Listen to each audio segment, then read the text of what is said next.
Good afternoon, I'm Kevin May. I'm a journalist and senior editor and the co-founder at Tnooz.com. If you haven't heard of us, shame on you, but we are a global news media brand writing about travel technology and the likes of Amadeus and lots of things that are going on. So, hi. Over the course of the next hour and 45 minutes, 2 hours, we are going to have a chat with Dr. Graham Floater here, who's the author of the report.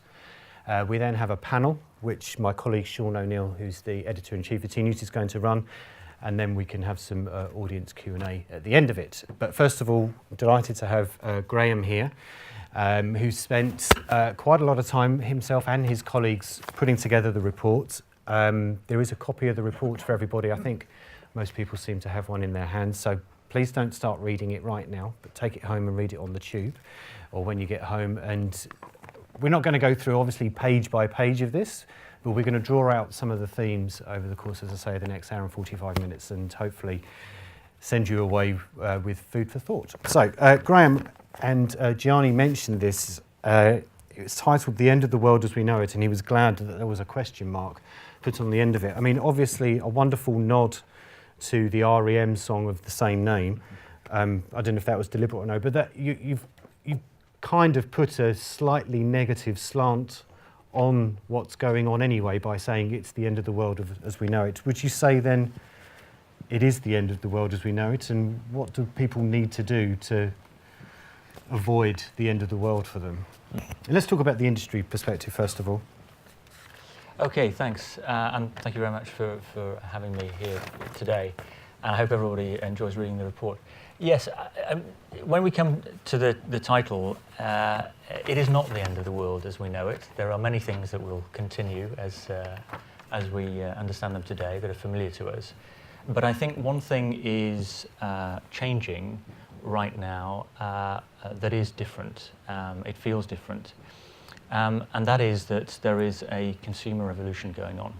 And it may not be happening particularly within the travel distribution industry right now, although it's starting to happen. It is, however, happening very rapidly in the retail sector. And that consumer revolution, driven by social media, driven by digital technology, is really going to have an enormous impact on every sector of the economy, including travel distribution, and we're going to see spillovers coming into the industry. And that's why potentially this is a really important moment. Is it the end of the world as we know it?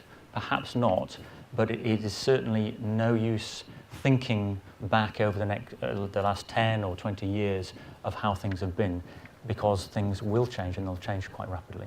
Okay, so you'll see from the exec summary in the report that there are actually 6 key kind of findings.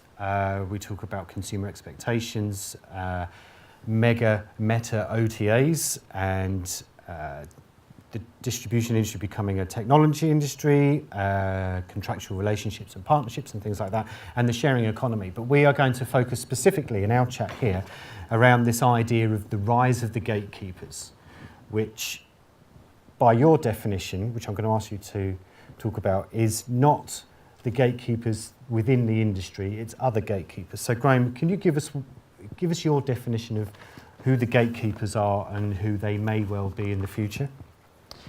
Yes, so the gatekeepers are not specific to the travel distribution industry. The gatekeepers are the Googles, the Facebooks, Amazons, the Apples, their Chinese equivalents increasingly now.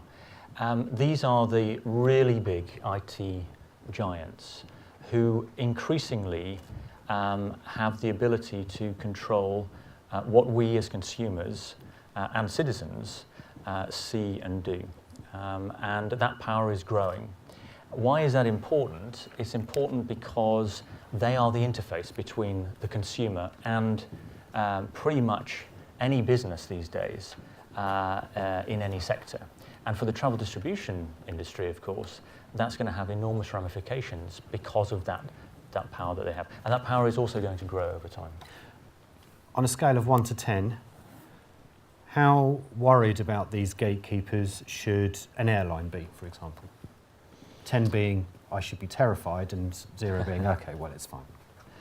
Well, I mean, the report draws on a range of interviews from industry experts and industry leaders right across the distribution chain. It also draws on surveys that we did, 377 travel retailers, 18 different global airlines in different regions of the world. And from that evidence, there are different stories emerging. There are different perspectives in the industry. In terms of the airlines themselves, should they be worried, or is this an opportunity? I think it depends on their response, and that goes for any player in the industry.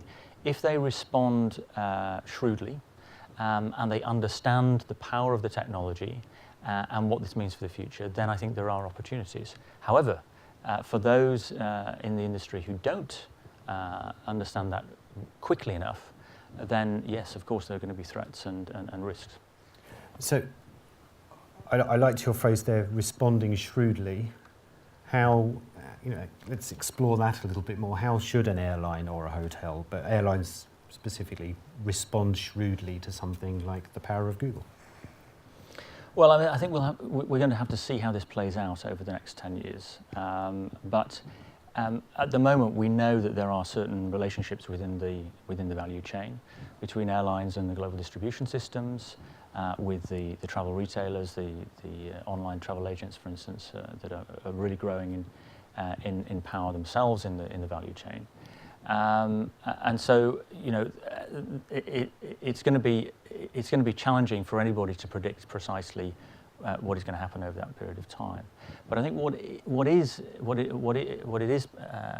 possible is to say that if airlines or anybody in the value chain allow, whether it's these meta OTAs or whether it's the gatekeepers, to grow in power to such an extent that they penetrate deeply within the value chain, and they dominate the negotiating position in any kind of business negotiation, then of course airlines will be on the back foot. But there's a question mark over how that will develop. And one of the question marks is how the gatekeepers themselves will want to evolve in the future. How far into the value chain will they want to go, given that the further you go in, the more customers that they have today suddenly become competitors. So there are different dynamics going on there.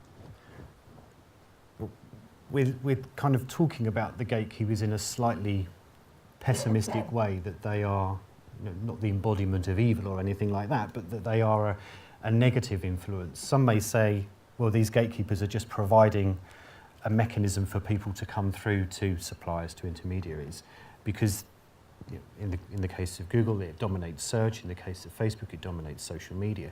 That can actually be a good thing because they're helping funnel consumers or travelers through to a brand, correct? Yeah, I mean, you have to look at it from different perspectives. So from the consumer's perspective, anything that allows that consumer to have a better experience in travel is going to be good for them. And I think there are opportunities for gatekeepers to improve that experience, just as there are opportunities for the global distribution systems, for other IT providers, and the travel retailers themselves, and the airlines. Let's face it.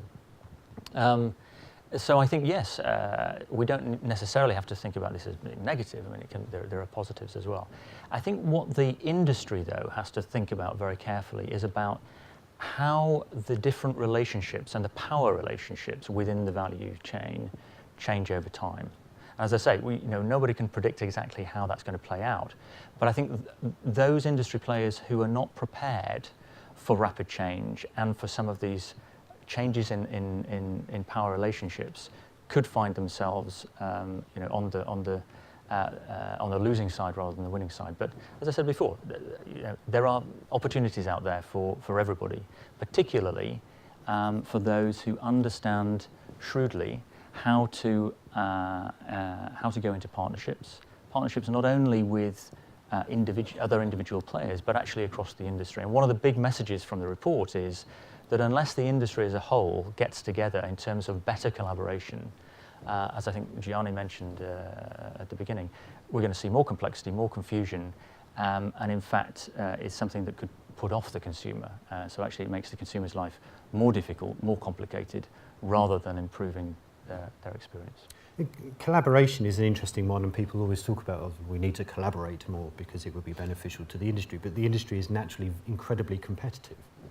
So how do you tip the balance in favour of, well, we need to start competing because we've got a new enemy in the guise of these gatekeepers? Persuading companies to collaborate is often quite difficult, wouldn't you say? Yeah, I mean, again, I should say the report as a whole is more rounded in terms of looking at these different industry players, and we're focusing right now on the gatekeepers, but we have to think about all the different industry players and how they interact with one another. I think in terms of the winners, it will really come down to those who can understand how the new technologies and the new powers that are emerging in the retail industry and that will spill over into travel distribution will translate into the kind of partnerships they need to have with particularly technology companies. So the travel distribution industry is increasingly becoming a technology industry. It already is to a large extent, but it's going to be even more so in the future. So I think the shrewd operators are going to be those who understand who they need to be partnering with. In terms of how they partner, I think we're going to have to see more openness. We're going to have real collaboration, i.e., opening up data, creating new value through partnerships, rather than hoarding data and trying to be too competitive. And I think also it's fair to say, from the evidence that we gathered, that this is already happening.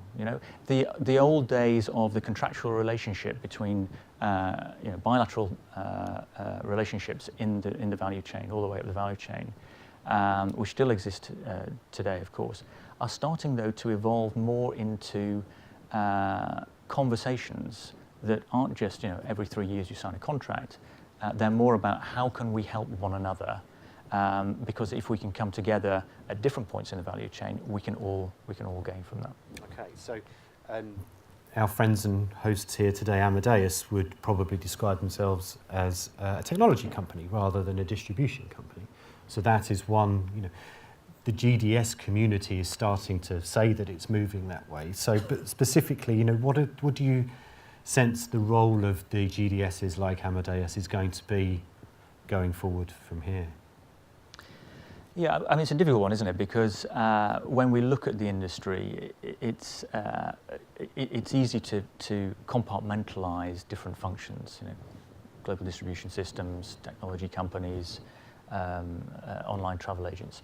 But what we're seeing is that companies move across these different boundaries. So, you could be a GDS and a technology company. You could be an online travel agent and a meta search company. As we're seeing mergers and acquisitions going forwards. And that blurs the picture because some industry players are going to be able to benefit in some ways, whilst perhaps in other ways they're feeling the pressure.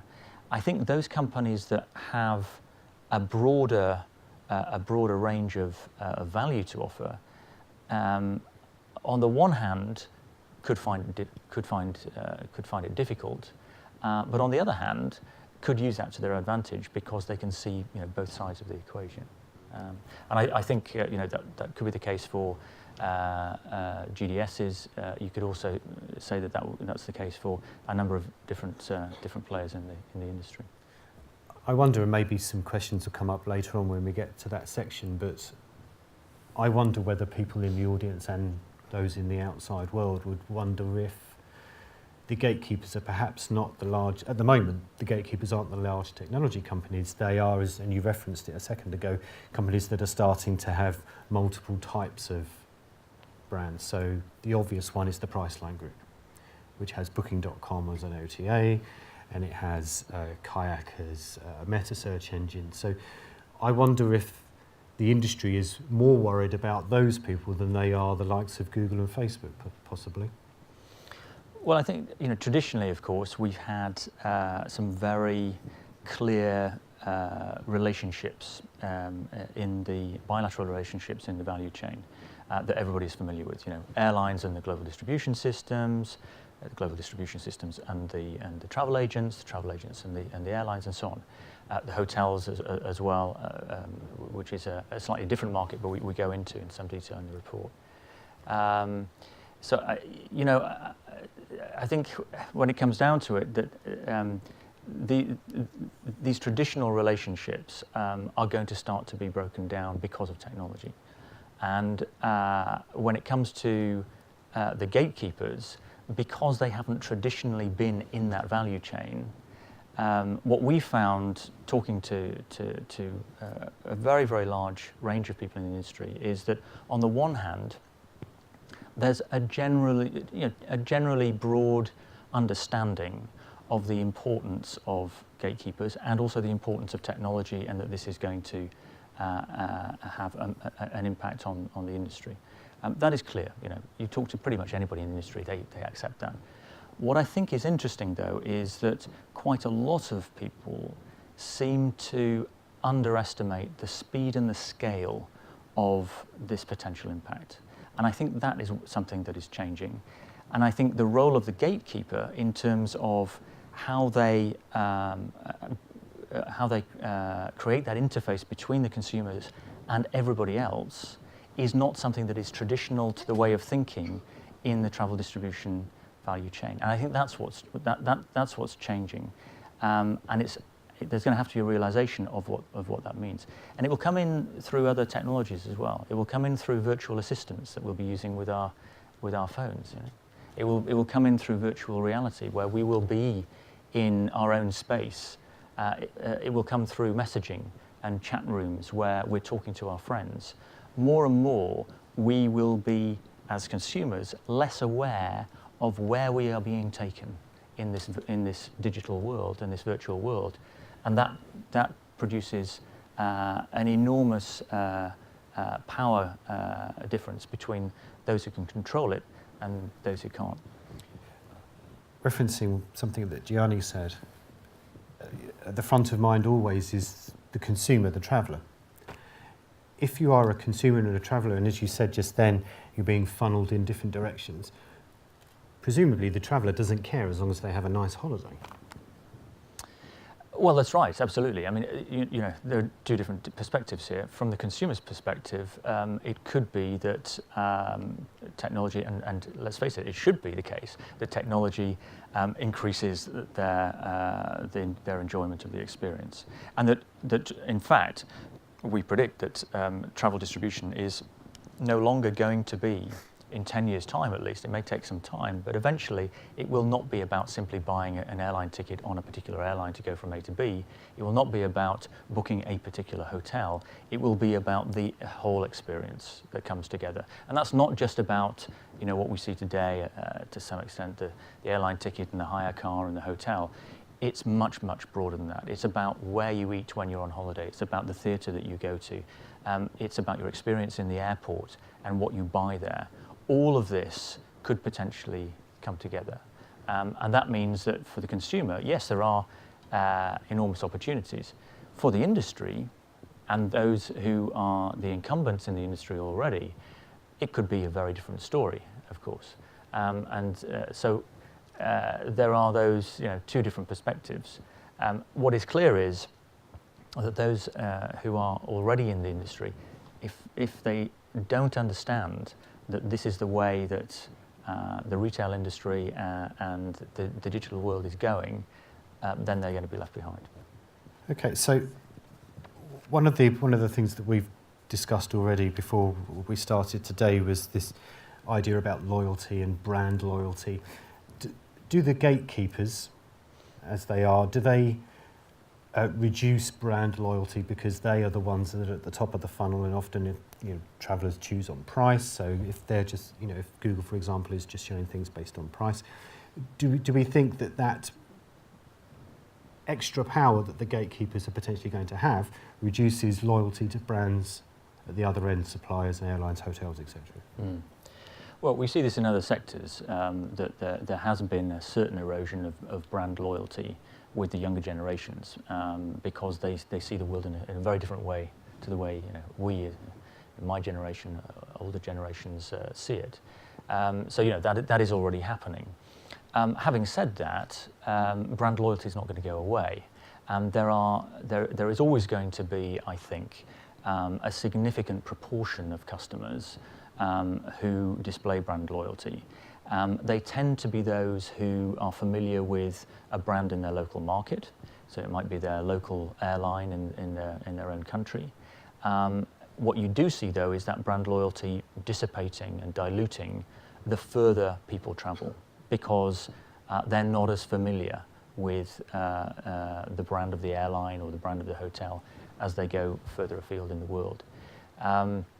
I think also we're going to see perhaps a greater disparity between, on the one hand, business travel, where businesses tend to be relatively conservative in this space, and I think many of them will continue to show brand loyalty, as opposed to the consumers. The consumers, particularly the younger generations, who are really either going to go for the cheapest deal, or they're going to find out how to do things themselves, or increasingly they're going to be influenced by their friends, by these chats, by virtual reality, by the virtual assistant that is telling them what would be the best place to go, given based on an algorithm that is based on their personality, rather than giving them the choice of, I think I'll go with that brand or the other.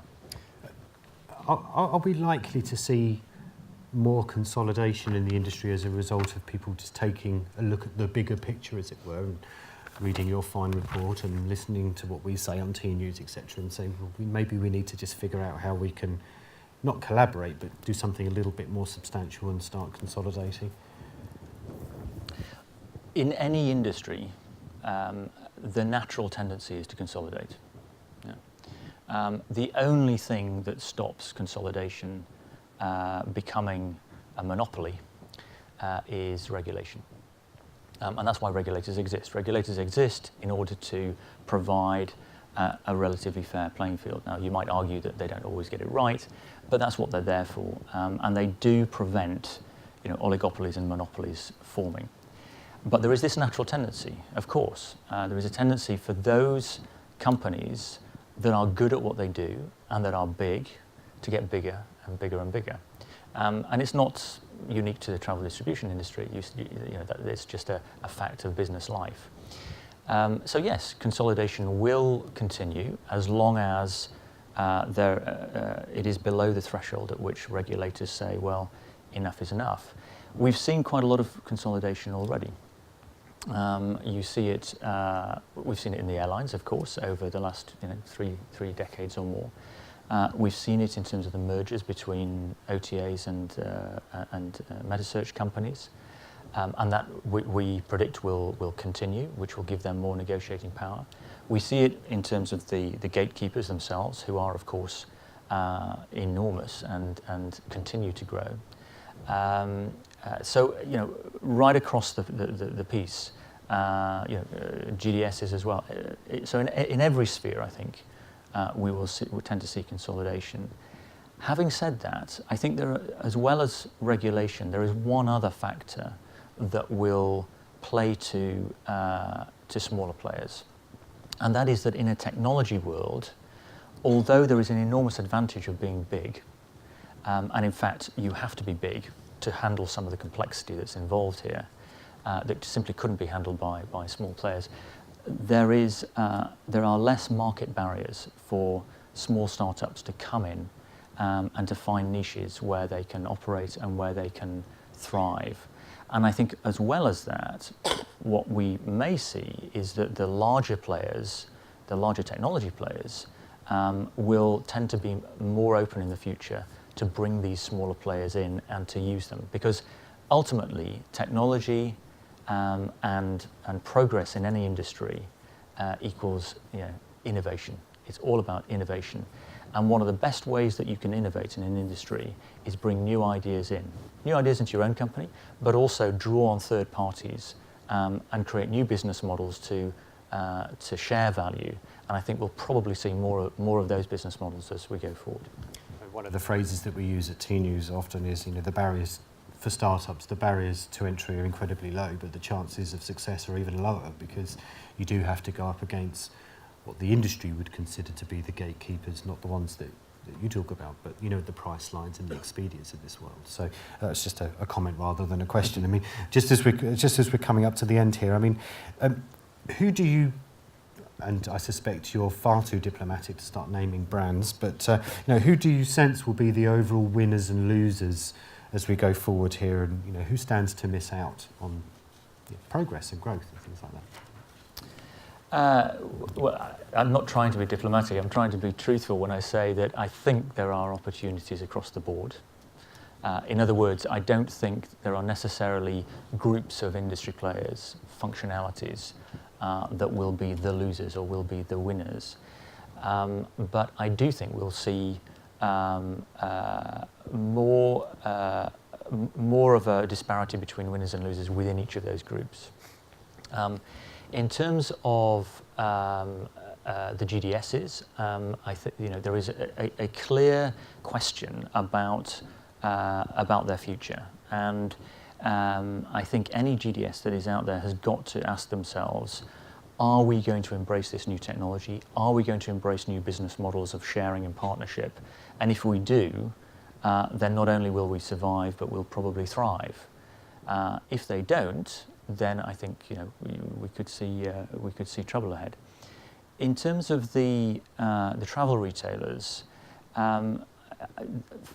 we think that there will continue to be a role for travel agents for a number of different reasons. Partly because people will want to be able to have someone to aggregate what will be these complex services so that they don't have to deal with it themselves, so that this whole travel experience that is so wonderful for them, hopefully in the future, is not a nightmare of 200 steps that the consumer himself or herself has to go through, but is done behind the scenes by aggregators. Now, whether that's GDSs or whether that's gatekeepers or whether that's OTAs, we'll have to see.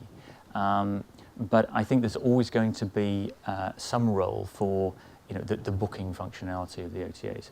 I think the one area where there may be a particular threat from the gatekeepers is the meta search companies, because of course they're in direct competition with these meta search companies, if you like, the Googles and so on.